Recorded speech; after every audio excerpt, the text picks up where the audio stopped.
Voilà, Marc chapitre 10. Et vous savez, on pourrait lire ce passage de manière peu... genre que ce soit une loi, que ce soit quelque chose, un sujet de débat. Mais je rappelle que l'évangile de Marc, c'était un évangile qui était adressé à des convertis issus de l'islam, issus du paganisme à Rome. Et pour eux, tout ceci est nouveau. Hein. Ils n'ont pas l'arrière-plan qu'avaient les Juifs. Et donc, même si entre le chapitre 9 et le chapitre 10 de Marc, il y a un grand intervalle. Hein. En lisant les autres évangiles, on voit qu'il y a des choses qui sont passées entre les deux. Mais pour Marc, poussé par l'Esprit de Dieu, il a trouvé que c'était important de traiter ce sujet-là. Et là, il a relevé une discussion que Jésus avait eue avec les pharisiens. Donc je vais d'abord lire le passage. Il dit, Jésus étant parti de là, donc Marc chapitre 10, verset 1, Jésus étant parti de là, se rendit dans le territoire de la Judée, au-delà du Jourdain. La foule s'assembla de nouveau près de lui, et selon sa coutume, il se mit encore à l'enseigner. L'importance de l'enseignement. Hein. Selon sa coutume, il enseignait. Hein, je crois que c'est quelque chose qui est en train de le temps d'enseignement de plus en plus. Les pharisiens abordent, c'est les ennemis qui soulèvent la question. Les pharisiens l'abordèrent pour l'éprouver et lui demandèrent s'il était permis à un homme de répudier sa femme. Jésus leur répondit, « Que vous prescrit Moïse ?» « Moïse, dirent-ils, a permis d'écrire une lettre de divorce et de répudier. » Et Jésus leur dit, « C'est à cause de la dureté de votre cœur que Moïse vous a donné ce précepte. Mais au commencement de la création, Dieu fit l'homme et la femme. C'est pourquoi l'homme quittera son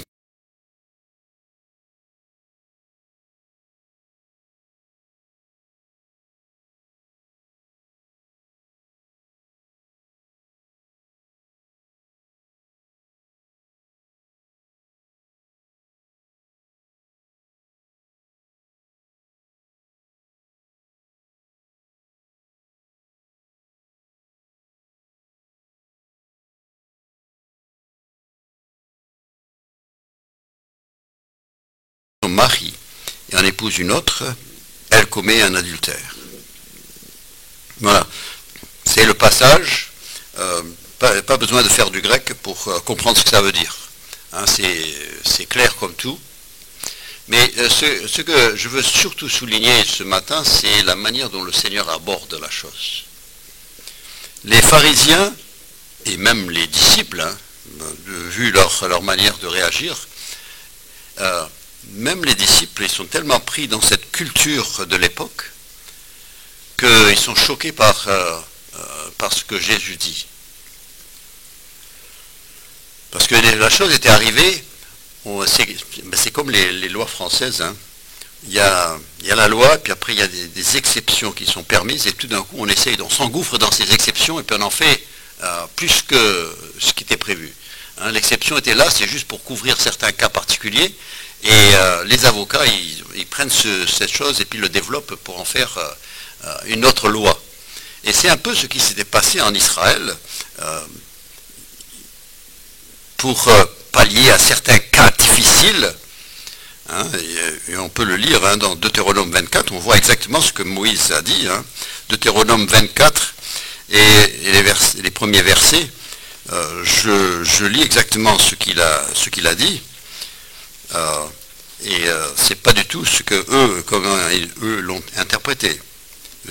Deutéronome 24, verset 1, il dit, lorsqu'un homme aura pris et épousé une femme qui viendrait à ne pas trouver grâce à ses yeux, parce qu'il a découvert en elle quelque chose de honteux, donc quelque chose de grave, il écrira pour elle une lettre de divorce, et après lui avoir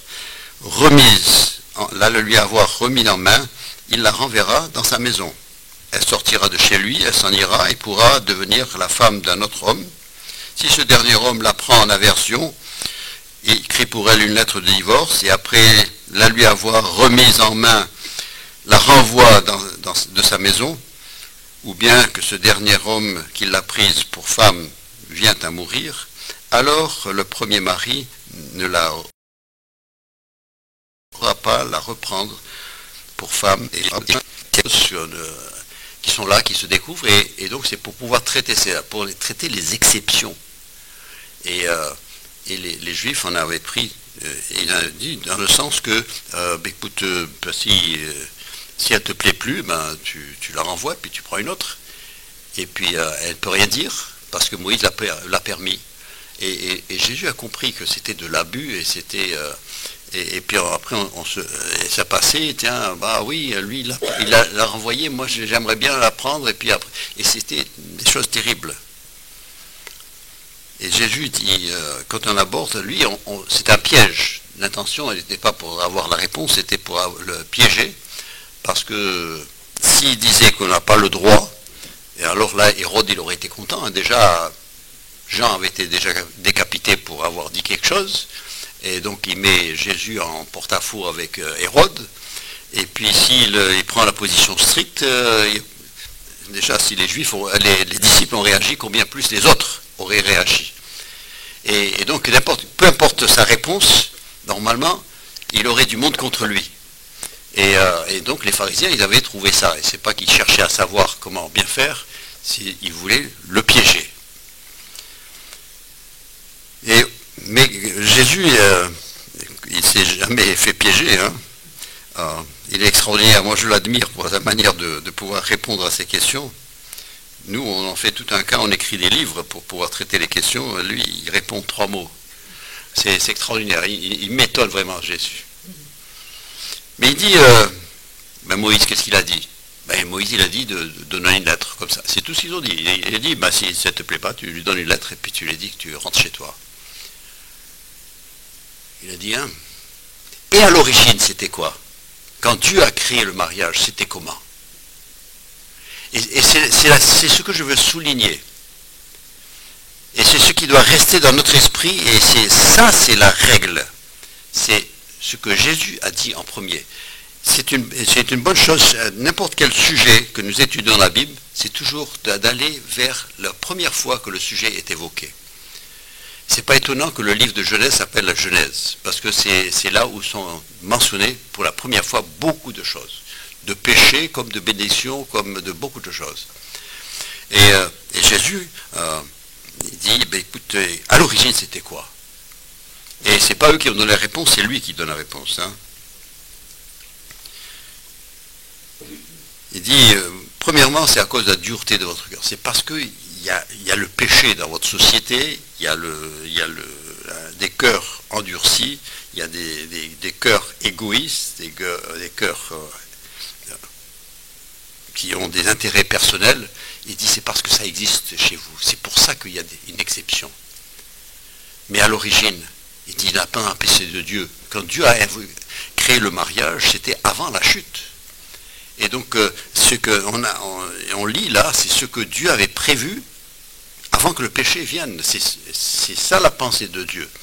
Et c'est vers celle-là que nous devons tendre. Il dit, au commencement, Dieu créa, il fit l'homme et la femme.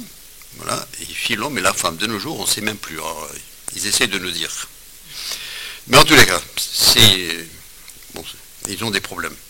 Mais c'est pourquoi l'homme quittera son père et sa mère, s'attachera à sa femme, et attacher, c'est pas juste on tient les mains, hein, c'est s'attacher. Hein, c'est un mot fort, hein, c'est coller. C'est tellement bien attaché que ça ne se détache plus. Pour défaire, il faut déchirer. Parce qu'ils sont devenus une seule chair. Il dit, c'est pourquoi l'homme quittera son père et sa mère, s'attachera à sa femme, et les deux deviendront une seule chair. Il y aura fusion. Ce n'est pas seulement cohabitation. Dans notre société aujourd'hui, on a baissé la barre du mariage, on a tellement baissé pour que tout le monde se sente bien. Quoi qu'on fasse, c'est bon. C'est une manière de ne pas se sentir coupable, ça c'est vrai. Ça marche. Freud, il a inventé ça, il était intelligent, il a inventé ça, il dit, le problème c'est jamais chez toi, c'est chez un autre. Et on est très fort. Et dès que le péché est entré dans le monde, même Adam, il a commencé à dire, mais c'est la femme que tu m'as donnée. Hein. Très vite, on veut mettre la faute ailleurs. Mais à l'origine, ce n'était pas comme ça. Il dit, la pensée originale de Dieu, la première pensée de Dieu, c'est qu'un homme, une femme s'unissent, deviennent une seule personne. Chacun apporte ce qu'il a, et ils ont beaucoup à apporter. Hein. Tout ce que la femme a reçu de Adam, c'était une côte. Mais tout le reste, ça vient de Dieu. Hein. Ne nous trompons pas. Et Dieu les met ensemble, et parce qu'il a dit, Adam, lui tout seul, il ne va pas vivre. Il ne vivra pas longtemps. Puis, bon, à l'époque, il n'y avait pas la mort. Hein, le péché n'était pas entré, donc il ne devait pas mourir. Il allait vivre pour toujours. Mais le Seigneur dit, ça, c'est pas vivre. Il avait besoin d'une épouse qui le compléterait. Parfois, on a plus l'impression que c'est l'homme qui complète la femme, hein, parce que mais en tous les cas, la combinaison est différente. Peu importe des pourcentages, on met tout ensemble et devient une même chair, avec une même intention. Il dit, les deux deviendront une seule chair, et ils ne sont plus deux, mais ils sont une seule chair. Ça, c'est la règle de Dieu. Je dis, la barre, elle est haute. La barre, elle est haute. Chez Dieu, les barres sont toujours hautes. Et il ne les baisse jamais. Et il ne les a jamais baissées. Mais il a sacrifié son Fils sur la croix, c'est pour pouvoir nous rapprocher de la barre.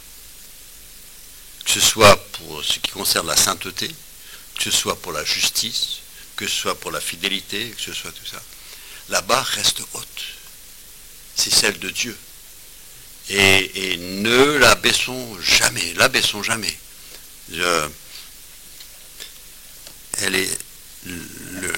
La parole de Dieu, elle est imprimée, elle existe, elle est écrite, elle est maintenant préservée, c'est pour que nous puissions la lire, ça dit toujours la même chose. Et les disciples, ils ont dit, mais ça engage drôlement, ça. Il dit, oui, ça engage drôlement. Mais vous savez, ce qui est extraordinaire avec cet engagement, c'est que Dieu lui-même respecte la loi du mariage et il dit que l'Église est l'épouse de Christ. Selon sa pensée, selon la barre qu'il a fixée, est très haute. Vous savez, ça devrait nous rassurer drôlement.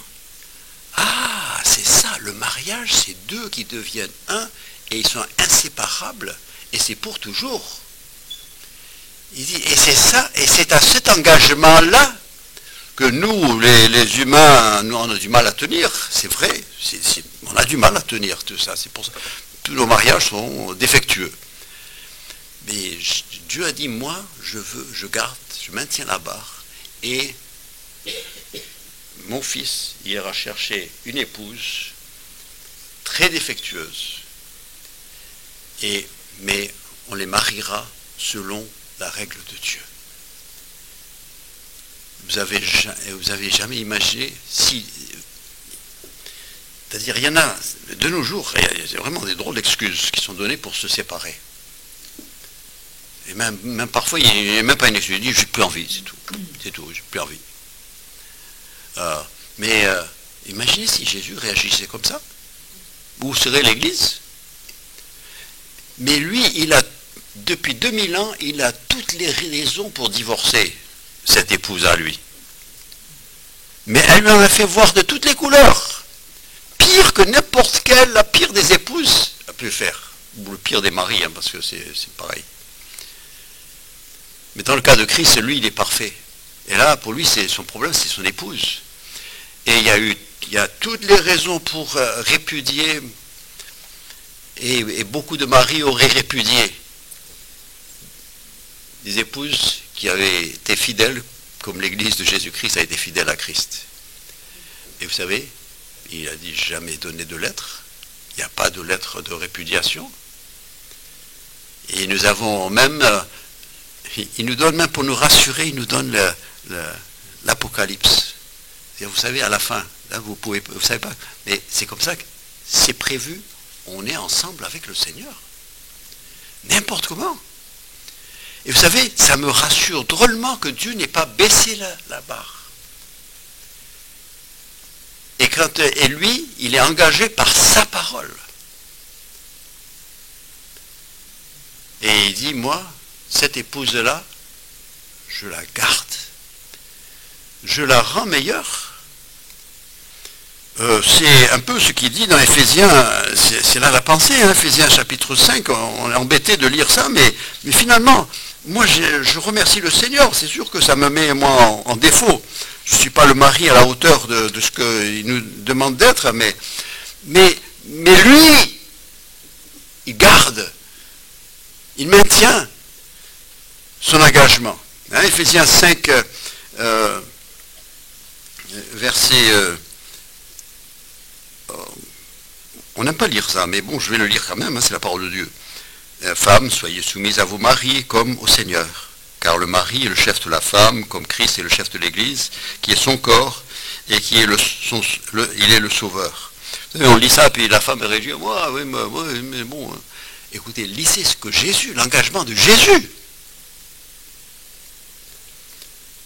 Verset 22, or de même que l'Église est soumise à Christ, les femmes aussi doivent être à leur mari dans toutes choses. Marie, aimez vos femmes comme Christ a aimé l'Église et s'est livré lui-même pour elle. Il dit, Christ, eh bien lui, il respecte cette barre qui a été établie avant la chute. Les deux deviendront une seule chair. Il est la tête, l'Église est le corps. Et ils sont inséparables. Et pour toujours et pour l'éternité. Lui respecte son mariage. Il dit, Marie, aimez vos femmes comme Christ a aimé l'Église et livré lui-même pour elle afin de la sanctifier par la parole, après l'avoir purifiée par le baptême d'eau. Qui est-ce qui la purifie? Qui est-ce qui rend l'épouse meilleure? C'est le mari. Il dit, tu n'aimes pas comme elle est? Aide-la, change-la. Pas pour satisfaire tes désirs, pour la rendre plus comme Dieu a voulu. Comme ce que Dieu avait en pensée quand il a créé Ève. Souvent on est trop égoïste. Oui, mais moi ça ne m'arrange pas. Ah non, mais tu es égoïste, tu peux pas. Tu recherches par intérêt personnel, mais ça ne peut pas être bon. Recherche à ce qu'elle devienne ce que Ève était avant d'avoir mangé du fruit. Et que, en tant que mari, on soit ce que Christ est pour l'Église. Et tant qu'on pense comme ça, vous savez, on va marcher humblement devant le Seigneur. Et on va dire qu'à sa miséricorde durera toujours. Qu'est-ce qu'il est miséricordieux? Qu'est-ce qu'il est patient? Heureusement pour nous qu'en Corinthiens 13, il nous dit que l'amour est patient. Hein? Parce que sinon, nous, on est excusez-moi l'expression, mal barrés.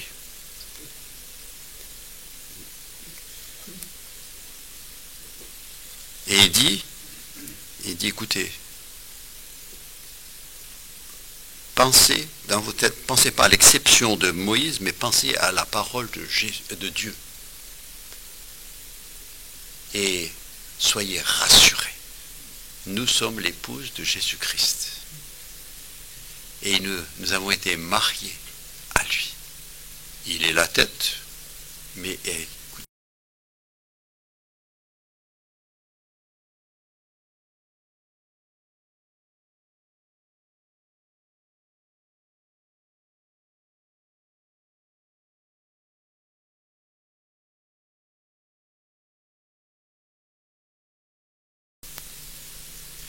de le servir après tout ce qu'il a fait pour nous. C'est Zinzendorf qui se trouvait devant ce tableau de Christ crucifié. Et en dessous, il y avait marqué « Ce que j'ai fait pour toi, mais qu'as-tu fait pour moi ?» Et nous sommes là. On devrait enregistrer nos prières de temps en temps. Nos prières au Seigneur. On en aurait honte de combien elles sont égoïstes et que Seigneur, c'est pas ceci, cela, ça n'a pas marché, tu ne m'as pas répondu. Hein? Ne soyons pas français dans nos prières. Soyons chrétiens. Hein? Que le Seigneur dire, Seigneur, mais écoute, d'abord je veux commencer par évoquer tout ce que tu as fait pour moi. Et combien tu as été patient avec moi. Déjà, mon épouse, elle est patiente avec moi, heureusement pour moi. Mais toi aussi, tu as été patient avec moi. Et les frères et sœurs dans l'église sont patients avec moi. Sinon, on ne pourrait pas être ensemble. On a des origines tellement différentes, des personnalités tellement différentes, que normalement, une église, c'est une impossibilité. Si ce n'est pas pour l'œuvre de Dieu. Et si l'Esprit de Dieu ne règne pas, ça ne dure pas longtemps. Après, pour ce qui est du mariage, écoutez, Moïse a reconnu, Jésus n'a rien dit contre, il a dit, je comprends qu'il y a beaucoup de situations qui ne sont pas à la hauteur de ce qu'elles devraient être. Mais vous savez, les handicapés, parce qu'ils sont handicapés, on ne les rejette pas. Ils ont eu des accidents dans la vie, ils ont eu des choses, il y a des choses qui sont arrivées, il y en a qui sont nés dans des familles où c'est autre chose. On est tous des chrétiens, mais qui sont venus avec nos problèmes. Et il n'y a pas que le fait d'être divorcé qui est un problème, il y a beaucoup d'autres choses qui sont des problèmes. Mais ce qui est beau dans l'église de Jésus-Christ, c'est qu'on peut rassembler tous ces gens à problèmes, à difficultés, tous ces gens avec un bagage extraordinaire. Et le Seigneur nous reçoit. Et puis après, tous, eh bien, ils travaillent chez nous, chacun individuellement. Et il nous élève, il n'abaisse pas la barre pour qu'on se sente mieux. C'est à nous de monter, et d'être plus en plus comme Jésus. Nous avons été prédestinés à être à l'image de Jésus-Christ. Celui qui a commencé en vous cette bonne œuvre, la rendra convenable, médiocre. Non, la rendra parfaite, complète, réalisée pour le jour de Jésus-Christ. J'ai du mal à le croire. La foi me permet de le croire, mais l'intelligence ne me permet pas de le croire. Mais vous savez, Dieu dit, j'ai fixé la barre avant de créer l'homme. Et je la respecte et je la garde. Et vous êtes sous cette loi-là. Merci Seigneur. Merci Seigneur. Et ne soyons pas durs les uns avec les autres, parce qu'il n'y en a pas un qui est là pour montrer les autres du doigt. Quand on se regarde. Il y en a qui arrivent à avoir des péchés cachés que personne ne connaît, puis il y en a qui ont des péchés voyants. Et alors ils se font mal voir. Mais le truc, c'est qu'il n'y en a pas un qui est meilleur que l'autre, la réalité. Et ce que j'ai vu en fréquentant des gens qui sont bien plus avancés dans le Seigneur que moi, c'est que plus ils avancent dans le Seigneur, plus ils se sentent pécheurs. Et l'apôtre Paul il a dit, moi, je suis le plus grand. Il a dit, toi le plus grand. Alors moi, où je suis où? Je suis même pas sur le radar, hein, alors.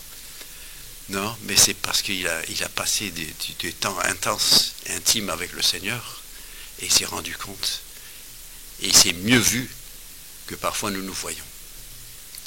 Mais le Seigneur est bon. Et, vous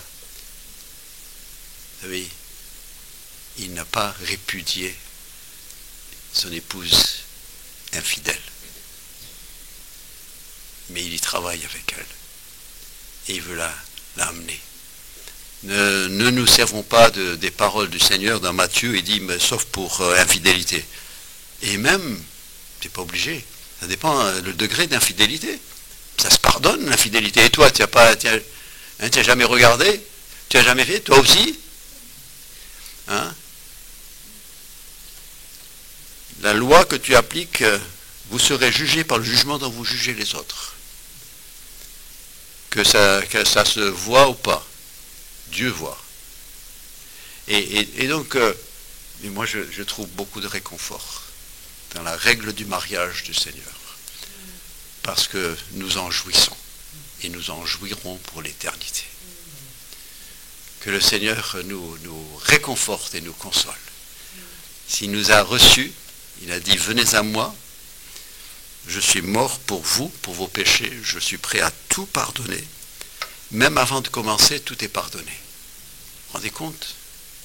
C'est pas, j'écoute, je vais voir comment tes performances, je vais voir comment ta vie chrétienne, comment va être, puis on va voir, et puis ce sera en fonction de tes progrès. Ben nous, c'est pas bon pour nous, hein. C'est pas bon pour nous. Mais quand il dit je pardonne tout, et puis maintenant on travaille on va sur le chantier. Et son chantier, eh ben, il en a un. Mais il a des pierres vivantes. Pas mortes, mais des pierres vivantes sur lesquelles il est en train de travailler. Et c'est extraordinaire avec le Seigneur, c'est qu'il arrive à bâtir alors que les pierres, elles n'est pas encore formées. Il n'a pas fini de tailler la pierre et déjà il est en train de monter un édifice. Moi je ne comprends rien du tout à son mais j'y trouve beaucoup de réconfort. Mais un jour, il va présenter cette épouse dans les lieux célestes et les anges vont être là et dire mais chapeau, tu as quand même réussi à faire ça. La création du monde, c'est rien par rapport à ce que tu as fait pour l'église de Jésus-Christ, l'épouse de Christ. Et les anges vont dire, ils vont avoir un chant nouveau. Et ils vont louer Dieu pour autre chose que ce qu'ils ont chanté et loué jusque-là. De ce que Dieu a pu faire de ses pécheurs. Une épouse digne de son fils pour l'éternité. Ça, c'est le message de l'Évangile. Et ne nous en écartons pas. Car sa miséricorde dure à toujours. Prions. Père Céleste, il est bon pour nous de penser comme toi, de voir comment tu penses, de voir comment tu vois, de revoir ta pensée. Il est bon pour nous, Seigneur. Ça nous réconforte, ça nous détend. Et même, ça nous fait voir nos frères et sœurs autrement. Quand nous nous rendons compte combien tu nous as fait grâce, eh bien, Seigneur, nous aurons moins de jugement pour les autres. Seigneur, tu as pris tous ces membres défectueux et un jour tu en feras un corps accompli, parfait, et digne de la louange des anges qui ne voient et sont dans ta présence tout le temps. Seigneur, que nous ne nous laissions pas influencer par les pensées du monde et ce qui court et les habitudes et ce qui est accepté. Seigneur, nous vivons sous une autre loi, celle qui a précédé la chute. Et nous trouvons beaucoup de réconfort là. Merci d'avoir fait le nécessaire pour que nous puissions nous approcher du trône de la grâce. Merci de nous avoir envoyé l'Esprit de Dieu, ton Esprit qui habite en nous et qui œuvre en nous, qui nous rappelle les paroles de Christ, qui exécute la transformation dans nos cœurs.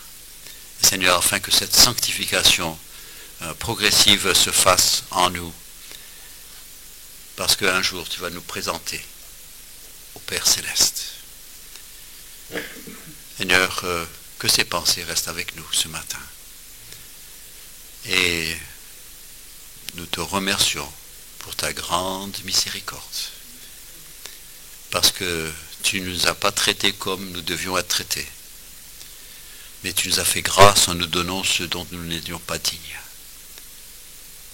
À ton nom toute la gloire, au siècle des siècles.